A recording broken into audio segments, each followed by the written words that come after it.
Welcome to Tech Talk and to our special Swissnex series. Every month, we travel around the world with Swissnex to bring you the latest on innovation and technology. This month, we go across the pond to Boston, where Swissnex recently hosted a workshop at the MIT International Design Center for a group of design students from ECAL in Lausanne. Joining me now from CNN Studios in New York is Alex Mueller-Crepon. She's head of Art and Science Program at Swissnex Boston. Thank you so much for joining us today, Alex. Okay, before we jump into this workshop itself, tell me a little bit about the Art and Science Program at Swissnex and what your role is. Yeah, hi. Thank you so much for having me today. So at Swissnex, we have the mission, or we pursue the mission, to connect people and institutions to open opportunities for collaboration in technology, research, innovation, design, and art. And my role at Swissnex Boston is to connect those dots in the areas of art and design at the intersection to new media, innovation, and science. Okay, so it sounds like this latest project you had with ECAL and MIT falls exactly in that intersection. Now, we're talking about ECAL, the University of Art and Design in Lausanne. Together, you did a workshop. Now, walk us through the genesis a little bit of this collaboration and what was Swissnex's role in making this happen? Yeah, so we co-facilitated a one-week workshop for a group of master's students in product design from ECAL, and helped bring them over to Boston for an exchange with the MIT Self-Assembly Lab. This was a one-week intense workshop for the students to work on their own prototypes in the area of soft robotics. And then this intense workshop was supplemented by company visits and some network exchange events at Swissnex Boston as well. We did this in order to expose young design talent in Switzerland to cutting-edge research in the areas of product design at the intersection to engineering and soft robotics at MIT, and to hopefully make a contribution to these young designers developing their own practice in design. And furthermore, we're also always hoping, of course, that from these punctual collaborations between institutions in North America and in Switzerland, there could come to be a long-term partnership or larger collaborations between the institutions. Okay, just back it up a second. So ECAL, in this case, is one of the top design schools in the world. So is it that you were exposing them to something that was not available here in Switzerland? Is that why MIT? Definitely. Every art school, every university has their own focuses and their own expertise. And MIT, of course, is approaching design and architecture from a very technologically driven perspective. So it is a technological university, bringing a very tech-oriented and engineering mindset to product design, which is definitely something that supplements the more traditionally aesthetically informed design practice that would be the focus at European design schools. So we're exposing both sides to complementary expertise in their field. Earlier, you mentioned some general expectations of what students can get out of these kinds of interactions and these initiatives, but does any specific collaboration or outcome come to mind? On a very concrete level, of course, we're hoping that this exposure by these students to the labs and the expertise at MIT helped them develop their concrete prototypes that they were working on in this workshop in a more meaningful way. So, for example, one group of students was working on a completely collapsible umbrella that is inflatable and thereby collapsible to a different degree than collapsible umbrellas that we know right now. So these very concrete projects that the students were working on will hopefully be informed a lot by the innovation being driven by the MIT Self-Assembly Lab. And then on a more general level, we're hoping that, potentially this could lead to a long-term collaboration between the two schools to enable more students, or on a regular basis students, to be having that exchange and that exposure to other ways of approaching their field. And then, of course, these kinds of collaborations between institutions and people, they can take dimensions of their own. So one example is this workshop even taking place for these kinds of organically grown collaborations. This relationship between ECAL and MIT actually dates back to probably around 5 or 6 years ago, when Swiss designer Christophe Girard, coming straight out of his studies at ECAL, was approached by a professor at MIT in mathematics, actually, for his work that he had been doing in his master's. This led to this specific designer being invited for a fellowship at MIT. Swissnex supported him. And has kind of shepherded his career over these past years. And now he's a guest lecturer both at MIT and at ECAL. So that just goes to show how one individual connection can lead to a full-blown partnership, which is now leading to whole cohorts of students being exposed to new ideas at MIT. And as I said, we're hoping that maybe this can develop even further and benefit more students. All right, so it sounds like the continuation of a beautiful friendship rather than the start of one, something that is ongoing. Now, if we broaden it out, tied to outside of the academic circles, a bit into the real world, if I'm a Swiss designer and I'm looking to break into the U.S. market, I mean, what could I learn from the American entrepreneurial mindset, for example? Yeah, I think the way that universities and design schools are collaborating with private actors in the United States has reached a much more intense level than it has in Europe in many places. There was also, in the context of this visit, there were some heated discussions going on about how to collaborate with private actors, with large companies who will work with students and will work with designers to, develop their products. And in how far research in these fields should be informed by these kinds of collaborations.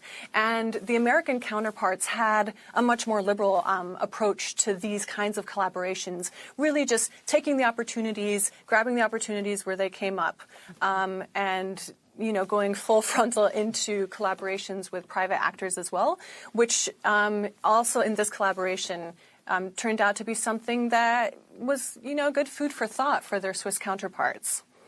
And if I'm also a Swiss designer, what's my edge going into the U.S. market? Yeah. Your edge would be that you are coming from a very product-focused, a very aesthetically informed approach to product design, maybe more historically informed as well. So it's a good supplement to a more entrepreneurial and tech-informed approach in the United States. This is, of course, generalizing extremely. And then I also ask myself, I mean, after these students have gone abroad and they've learned all of these things, I mean, how can Swiss companies then take advantage of all of this knowledge? Well, these young designers being educated in Switzerland will be entering the Swiss creative market not far from now. And so having been exposed to working with these new technologies and these new notions of robotics, for example, in product design, will definitely inform their design practice down the road. And having those skills in the design workforce in Switzerland is definitely something that will impact Swiss companies in the long run. And how to retain them, because, once they go to Boston, for example, and they're immersed in this really high-level ecosystem and design, how do you get them to come back, right? Yeah, well, that's exactly at the core of our mission at Swissnex, is to showcase Swiss talent and to, expose Switzerland and the location that Switzerland is for this kind of innovation. Working conditions in Switzerland are unsurmountable by, a lot of other locations in this world. And Switzerland is one of the most innovative places in this world. So there's definitely a draw for these kinds of people to maintain their careers in Switzerland. And we're trying to contribute to that by exposing Swiss actors to innovation happening around the world. and thereby enhancing the potential that these kinds of designers and other professionals see on the Swiss market. All right. Thank you so much, Alex, for your insights today from Swissnex Boston and the studios. Thank you, Anna Maria. Thanks for having me. Let's go now to Lausanne and meet one of those ECAL students who were part of the group that recently traveled to Boston and took part in the soft robotics project along with the MIT Self-Assembly Lab. Céverine, where are you? There you are. Welcome, Céverine Girard. Thank you so much for joining us today. Thank you for having me. Okay, you were one of 14 international students that took part in this project we've been hearing so much about. What was this experience at MIT like for you? It was, I think at first really impressive when we heard that we were going to MIT. We just all thought like, wow, we're going to visit this legendary institution and have the opportunity to work with them. And especially on this really new topic that soft robotic is, I personally never heard of before we were introduced to this topic, and having the possibility to do it with MIT was really, really amazing. So in general, the whole topic was new to, I mean, it was new to me before I started investigating for this story. So that entire field was a new experience for you. Yes, exactly. Even just understanding the principle of how it works. This is how we started the workshop, by making a lot of tries, experimentation with a few materials and machines to start by understanding how the whole soft robotic principle works. It sounds like you probably learned a lot in a short time, but is there one takeaway that really stands out for you? I think I will always remember the experience by having the opportunity to travel to the US, because it was also a first for me. So being able to work in a completely different field on a different level, especially with MIT, and discovering something completely new, which is about design research. And in the heart of MIT, which design research is what they do in terms of design, was really the best. And it is part, as we're saying at MIT, the Massachusetts Institute of Technology, for those people watching that don't know what that is. And the Boston area is quite a vibrant ecosystem for design. Yes, there are quite a few companies that have a headquarters in Boston, especially shoe companies, a few of them, and a lot of innovation there. Okay, well, we're going to talk a little bit about, because I know you got to visit one of those companies. Yes. I'm going to ask you about that in a moment. But all in all, what did you find was the perception that people in Boston, that people at MIT, for example, had? What was their impression of Swiss design? I think when you think about Swiss design, you think about the precision of the knives, of the watches, and this is also how we work in ECAL. We try to be the most precise and perfectionist as possible, and I think it's the way people look at us when we go and work with them. Well, and it's important also to point out that ECAL is one of the top 10 design schools in the world, so no doubt the expectations are also that it's going to be on a high level. Yeah, that's true. Okay, now as I understand it, each of you worked on developing prototypes of objects during your stay there. I understand you cannot share that with me yet, but can you give me just a quick idea of what it is you were working on? So we were mostly working with PVA plastic kind of fabric that we welded together, and we also made prototypes using vacuum sealed pumps and liquids and gels, and by trying to applying the principles of soft robotics, so creating movement using soft materials. And so starting with tests and prototype, we all developed different ideas. Like one that I really like is a small elephant toy that when you press on it, the trunk of the elephant roll out and then comes back, and then it's like creates this really beautiful movement. You also have a group of people creating a scale, garbage bin, a ceiling light, and with one of my colleagues, I worked on a inflatable umbrella for which the ribs roll out with a special pattern we had to develop, and we failed so many times, but we just kept doing it, and yeah, it ended up working. Well, that was part of a process. I'll look forward to seeing that. And the elephant in the umbrella goes a bit in line with your fascination with East Asia. Yeah. Which I saw quite a bit true. on your website, right? Mm. Okay, and as we mentioned earlier, while you were there, you also got to visit a couple of companies, Boston-based companies that use soft robotics, including Right Hand Robotics and Reebok International Headquarters. What was that experience like? What did you take away from that? It was really nice to visit two companies that are, let's say, at both like the two ends of the spectrum. Really small startup, Right Hand Robotics, that developed picking arms for e-commerce warehouse, and they use a principle of soft robotics, which was extremely nice to see how you can actually achieve real product that works with it.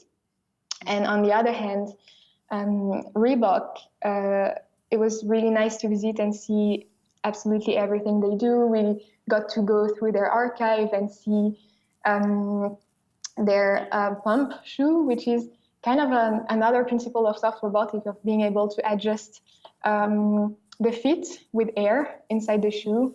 And yeah.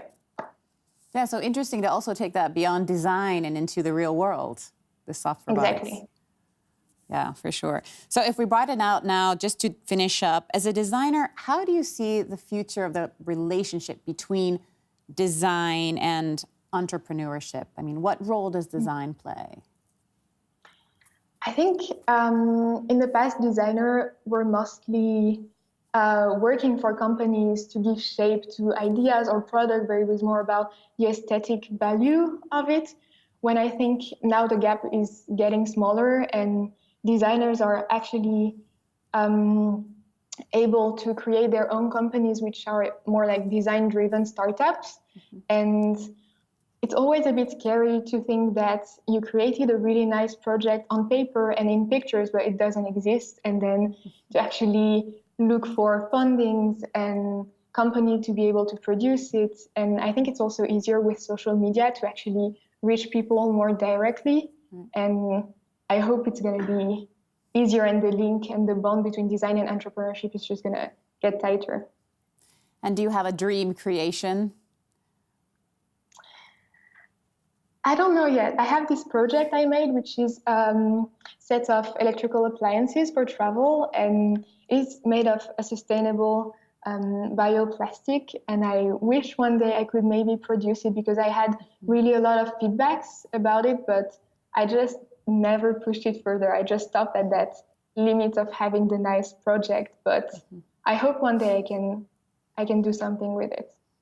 Okay, wonderful. Thank you so much, Céverine, for joining us today. Thank you very much. And for sharing your experience. I appreciate it. And good luck. Thank you. And to all of you, thank you as always for joining us on Tech Talk. You can always catch everything we've done on cnnmoney.ch under thematic shows, Tech Talk. Thanks again, and we'll see you next time.